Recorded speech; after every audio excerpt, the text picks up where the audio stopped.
Can you guess whose drawing this is? Believe it or not, this is Gui's. How about this one? This is also another great artist, Wolof.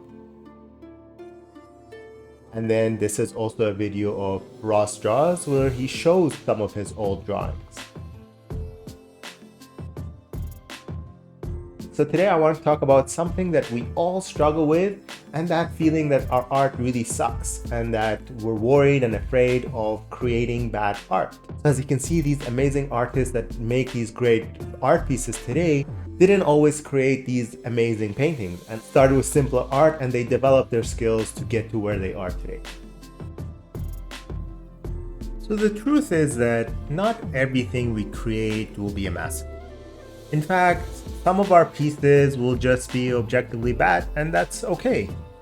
And most of us are our own worst critics, especially if we're trying to improve and have these big aspirations and visions for our paintings.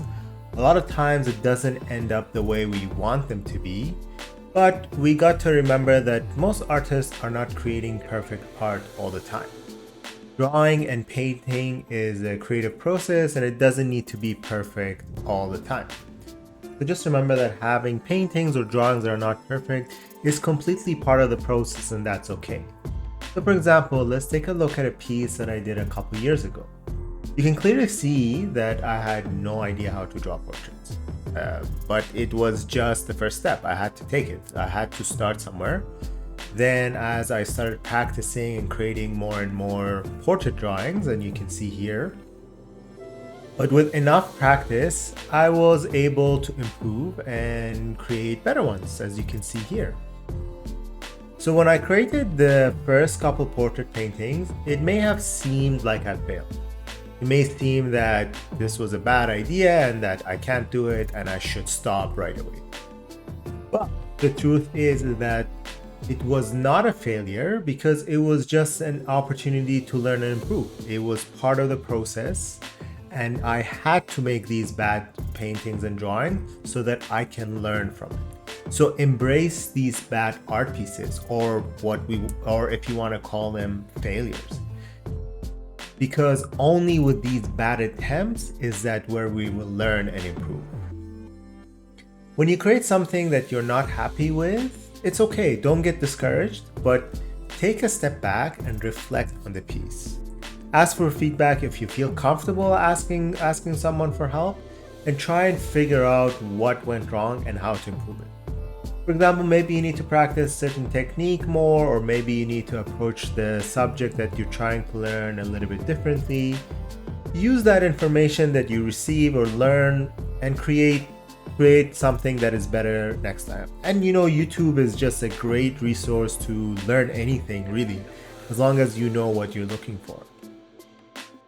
And as we saw at the beginning of the video, even these great artists had to start from the beginning. They didn't magically start creating these great art pieces, but they had to practice and learn and develop the skill. And I think, and I really believe that everyone, including myself, with the correct practice and patience, can evolve their art and become great artists. So the biggest reason why it's okay to create these bad art pieces and embracing it is that if we only draw things that we are good at, we will never improve. We will never learn something new, and we will stagnate. And that is not what we want, and that is not how we become great artists. So embrace these challenges and get out of your comfort zone and try and do these pieces and be okay with it being bad. Making these bad drawings and learning from them means that you are improving. So don't let the fear of creating bad art hold you back. Embrace it, learn from it, and use it to push you forward. Trust the process, enjoy painting and creating, find beauty in the pieces that are not good enough, and enjoy the journey. So go ahead and create something that sucks, and that is okay. This video has helped you to keep going and not get discouraged. I hope you enjoyed this video and hope to see you in the next one.